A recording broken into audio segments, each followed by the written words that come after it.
Hey everyone, this is a quick presentation of some of my favorite books to hopefully get you started finding your own for this free reading unit.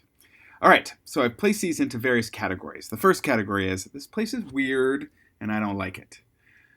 All right, beginning with Mexican Gothic. The weird place here is a haunted house in northern Mexico where Noemi's sister has gone to live with her new husband, a creepy dude with an even creepier family. When Noemi goes to check on her, she finds her sister is really sick and she thinks the house might be responsible. And then she starts seeing things that make her sick. So if you like horror and creepy ghost stories, this is a good pick for you. The Last Cuentista. The weird place here is a spaceship where Petra Pena has woken up after being asleep for 300 years. She and her family were the few who escaped Earth before it was destroyed by a comet. And now she finds that humans have evolved into a very different species, and she has to figure out how she's going to survive. So this is great for people who like sci-fi, and it's a great adventure story. Everything said is untrue. The weird place here is Oklahoma, which might not sound weird to you, but it's very weird for Khosrow, who's a refugee from Iran. He recounts Persian myth and history, leads readers through his days in Iran, refugee camps, and finally the US. It's a bit more of a challenging read just because of its structure, but it's one of the best written books I've read in a long time. Okay, next category. My country thinks I'm the enemy. We Are Not Free by Tracy Chee. It tells 14 different stories of Japanese internment during World War II.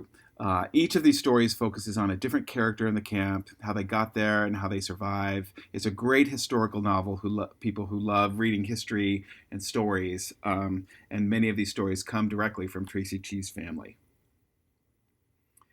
Last Night at the Telegraph Club is also a historical novel. It takes place a few years after Tracy Chee's novel. This is in 1954 when the U.S. persecuted anyone they thought might be a communist. And Lily Hugh, the main character here, isn't a communist, but she has to behave like a model Chinese American citizen in San Francisco, California, which is hard because she's discovering she's gay and finding her first girlfriend. And so that puts a whole lot of danger into this relationship that makes this very sort of suspenseful read. In this book, the country is the Philippines, and Jay Reguero has just learned his cousin has been murdered. Everyone suspects the Duterte government's responsible. So when Jay goes to the Philippines to learn the truth, he sees what the drug war is really like and how it's impacted his family.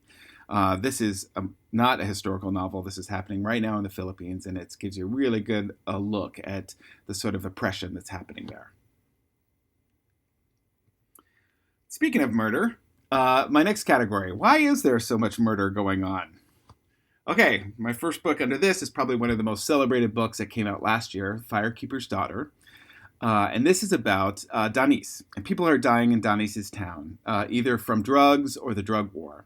When the police ask Danis to help them by going undercover in her Ojibwe community, she has to decide who she's going to be more loyal to, the government or the Ojibwe community that she's grown up in. And she also has to avoid getting killed. So it's a very suspenseful book and mystery, and highly recommend this. Squad is a graphic novel. It's also has a lot of murder in it.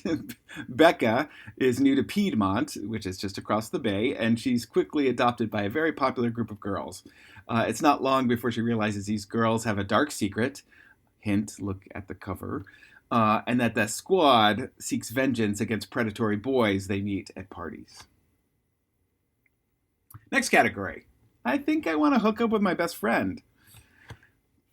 In the Wild Light by Jeff Zentner is a great story.